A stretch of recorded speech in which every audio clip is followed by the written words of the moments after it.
Good evening, ladies and gentlemen. This is King Ruthless, and I'm bringing you another StarCraft 2 commentary. This is going to be part 6 in the decaf series on how to play Zerg versus Protoss, focusing on Roach, Ling, Muta. Let's go and introduce our two players. Spawning in the top right on Tawdry Altar is decaf, spawning as a blue Zerg. Hi, Master Zerg. Wrote a very popular thread on TeamLiquid.net. Do check it out in the comments below. But let's go and introduce his opponent here. Spawning in the bottom left is imakki, spawning as a red Protoss. And I took a little bit of the feedback that you guys gave on some of the earlier replays, so I'm going to focus a little bit more heavily on the build order. I did that for the last game, as well, but I'm going to focus a little bit more on what decaf writes in his thread and try to give some verbatim word for word if I have to. But let's focus on the build order. So, again, for those of you who have been missing out, not been paying attention very much at all, the build order is as follows: 9 Overlord, then you get your 12 pool, then you get your 15 Overlord, you get your 4 Lings plus Queen, and then you expand on 19. And after that, the timings, if you can scout that your Protoss opponent has gone Forge Fast Expand, then you grab your hatchery at about the 5-minute mark. If you scout that he hasn't, or if you don't know, you just grab your gas as soon as your hatchery goes down. As soon as your pool finishes, really, you can grab that gas. Just keep yourself from any sort of one-base aggression. So let's go back to the game at hand here. We do see the 12 pool going down for decaf. Protoss has started his forge. I want to point out something really nice about 12 pool. With 12 pool, they can't cannon you out. They cannot pylon block you. It is a very safe build to doing this Protosses in general. So you're very safe, very economic. This is actually tested out in another thread, which I will link below as well. Is Nesty's ZvP 12 pool strat viable? And it was proven that it actually is. Economically, it is the most viable of the earlier pool builds. Of course, you want to go for hatch first, but if you can't, especially because Protosses will likely cannon you out or something, then it's just better to go for a build like this. So 12 pool is what decaf decides to do. He has his 4 Lings and Queen making, and this drone will go ahead and throw down the expand. Yes, he gets away with it because the drone, the probe was not there in time. The Lings are going to go ahead and shoo away the drone. Meanwhile, the Nexus has gone down, and the cannon is starting for Protoss. Now, because this probe is being chased away by the Sling, I want to go ahead and point out the fact that he's got to send out another probe to go ahead and try and pull some shenanigans. Also, another thing I want to point out, these Overlords, because of the 12 pool, they get to go wherever they want to on the map. They don't have to hover right here over the base, which this guy is doing, but the first 2 Overlords have moved out way across the map. And so these Lings are going to scout that Protoss is not spawned here. He must be in this location. So the Overlords will start making their way over to that location shortly. Now the Zergling will poke in here, does get 1 hit off from the cannon, but will, kind of fall back a little bit. Meanwhile, we are just droning up, making our second Queen, and decaf should be sending this Queen over to this expansion once that second Queen is underway. That he does. And just pumping out more and more and more drones. So, here's another thing about scouting, right? The advantages of a 12 pool 19 hatch build, you can send your first 2 Overlords wherever you want. So because of that, we're going to be able to get our Overlords in position to scout on this side as well as on this side. And if you want to, you can keep your Overlord up in this location to see when the army moves out, or to see the timing of his third. It's all up to you wherever you send this Overlord. Meanwhile, the Lings are just running around, just making sure that Protoss doesn't send any forces his way. These Lings will start scouting around the map.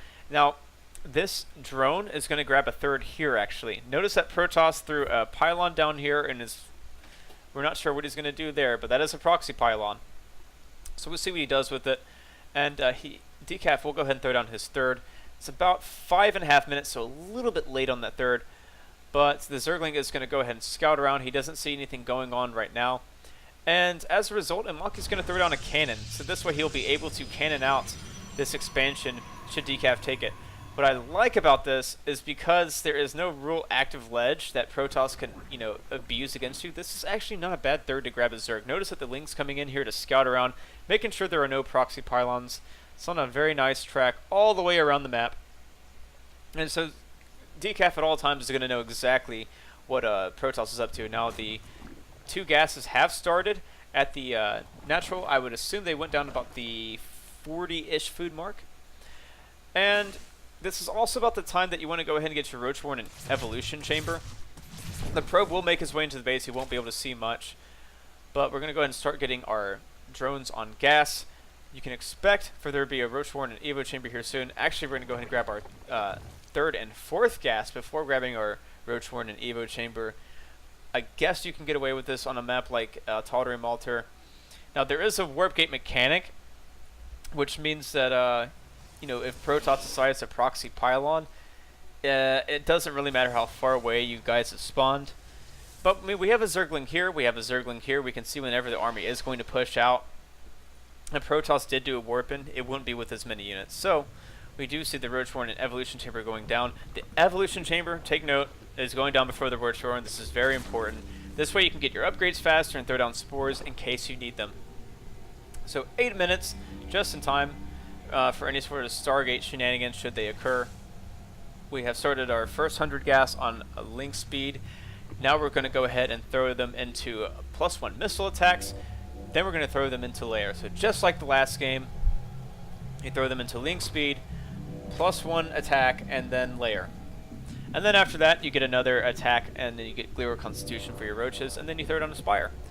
So, we do have 2 fully saturated bases. We have 4 mining gases because we're on 2 fully saturated bases. This base is about saturated as well.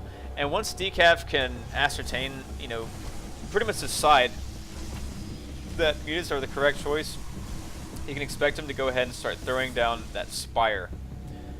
But meanwhile, we do have a Spore Crawler here at the front, as well as a Spore Crawler and a Spine here at the third. It's a little bit isolated, a little bit harder to get to. This actually is not a bad idea, just in case DTs should come out. Notice that decaf has also taken this Watchtower.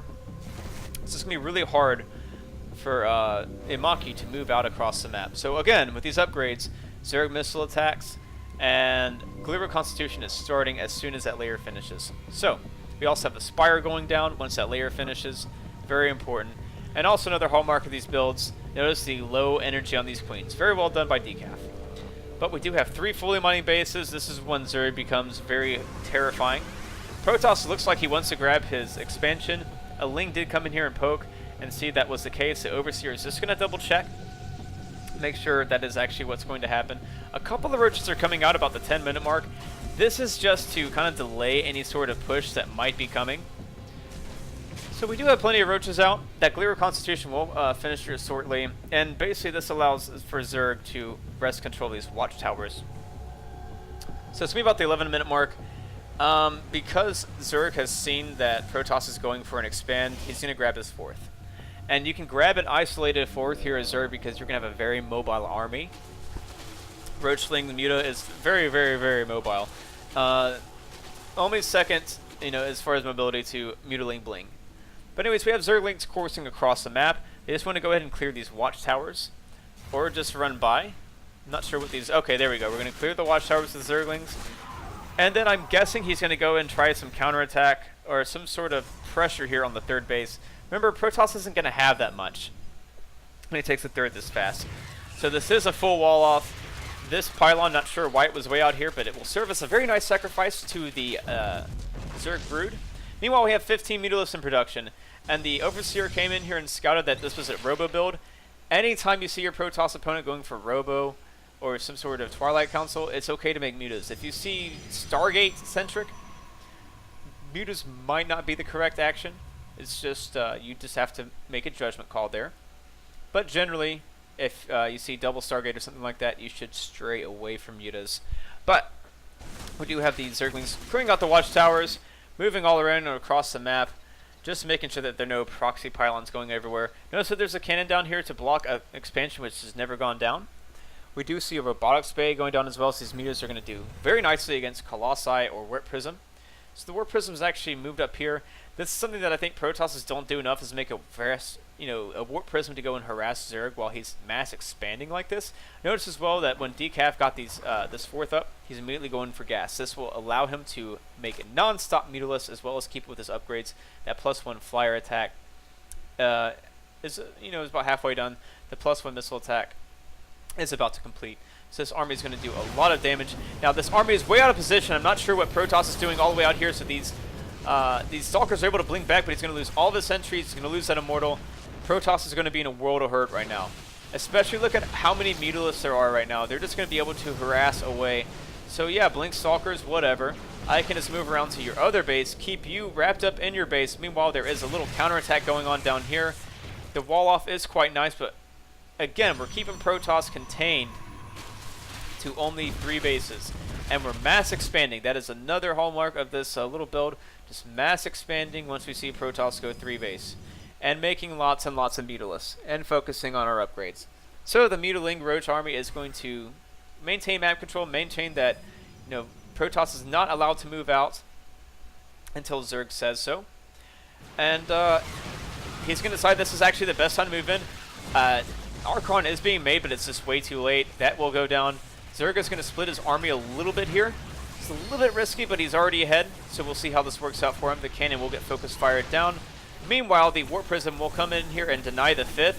Now, imakki might think this is actually the 4th of Zerg, or the 3rd, but it's actually not. Zerg is actually on 4 fully mining bases. So everything is getting torn to pieces here. Lots of Mutalisks out on the map, and this Colossus will not be long for this world. Will also get very quickly taken out. So the rest of these Roaches and Lings have been cleaned up, but look at the damage dealt here. Let's look at the units lost tab. So I'm going to pause real quick. I need to go look at what that is. What is the units lost? L. Okay. They're pretty close. Protoss is a little bit more behind than Zerg, but Zerg has complete map control. Let's look at Protoss's vision. That's Protoss's vision, and that is Zerg's vision. Zerg has so much of the map right now, and he can even expand again if he wanted to. Back to the production tab. Nope, there we go. Let's actually look at the tech. No, crap. No, no, no, no, no, no, no, no. Oh, crap, I started all the way at the beginning. Let's go back, let's go back. Okay, let's go back to play. Speed through a little bit. Sorry about that, guys. There we go. Once again, this army's going to get, you know, its crap torn away from it. Muta's coming in, doing lots and lots of terrible damage. And again, Zerg has a lot of map control here. He has 4 fully mining bases. This base is going to go down, but big whoop. Zerg has enough Roaches back here to be able to take care of it. Units are just streaming in. Let's go back down to normal view now. The army is going to regroup, but let's look at the units tab. 23 Mutalisks. That is very scary against Protoss. Again, trying to make Archons and Colossi to deal with this, but it's just too much. Once Zerg is on 4 fully mining bases, you can just make non-stop units. Another thing about this build is you're kind of limited to Roachling Muta. You can do some sort of hive tech, but a tech switch isn't as likely to happen. So you can go for something like Ultras or Brood Lords, but it's a little bit more difficult because you're just throwing away lots and lots and lots of units, and you're trying to weaken your Protoss's economy to the point where he's just not going to be able to do anything about all your Mutalisks and all your Roaches and Zerglings. So we see more and more units streaming in. These Zealots, feeling particularly worthless, are just going to die immediately. These Templar did not have enough energy for Storm. And that'll do it for the game, guys. So that's kind of how the cookie crumbles there. Imakki is a little bit mad that he lost that game, but let's go to highlight the points, the very strong points of that build. We got a very fast economy going. Lots and lots of economy going at these 2 bases. They're fully saturated by the time we got our 1st and 2nd gas, and then 3rd and 4th gas. We grabbed our 3rd quite quickly as well, about the 5-minute mark. 6-minute mark in this game, but it's supposed to be about the 5-minute mark. Then once we were on 3 base, we made that Mutalisk, that Spire just started harassing non-stop while grabbing our 4th, and immediately getting those 2 gases. Now our upgrades are 1 for the Roaches, 1 for the Lings, and 1 for the Mutalisks. And Protoss here just didn't have anything to really combat that. The Warp Prism play was nice, but it was a little bit late, and just Protoss just got, torn to pieces. It's a very nice thing about this build. You're just able to slowly pick apart over and over your opponents, and basically just wear him thin to the point where he either has to base trade, or if he does try to macro up, you're just going to be at a very strong advantage because you're going to have so many units. So, not much going on here, just a little bit of trash talk. And I hope you guys enjoy it. Oh, I love the trash talk. So, my understanding of trash talk is it sounds a lot cooler when you're the one winning. If you're losing, then your trash talk is just, you know, not as effective, I guess you should say. But yeah, that's, again, kind of focusing a little bit more on the build order. Again, it was Ling speed first, then +1 attack, then layer, then another plus attack, and then Glaber Constitution, then Spire. And then as soon as we can make... that's hilarious. And then as soon as we can make enough Mutas, we can either decide to focus more on upgrades for that ground army, or continue upgrading the Mutalisks, or both. It just depends on how many gas guys you have, as far as how many Mutas you can produce, and how many upgrades you can get. But as you can see here, this game is way over. Imakki is a little bit mad that he lost the game. So we're going to watch Dancing Zerglings here. A little bit BM, but I love it. And that'll do it for the game. Imakki leaves the game. So guys, that is another play right there. Once again, another hallmark of this build is once you see Protoss going for their third, grab your fourth and just feel free to make lots and lots of Mutas as well. We scouted that there was a robotics facility here, not any sort of Stargate play, so Mutas were the correct choice all the way. And against any sort of robot play, Mutalisks do great. So anyways, that'll do it for that replay. I'm going to go ahead and cast the last one here shortly. Be sure to check out decaf's thread on teamliquid.net. Also, be sure to rate, subscribe, comment, favorite. I've been your host as always, Kangaroothless, and I will see you guys next time. Peace.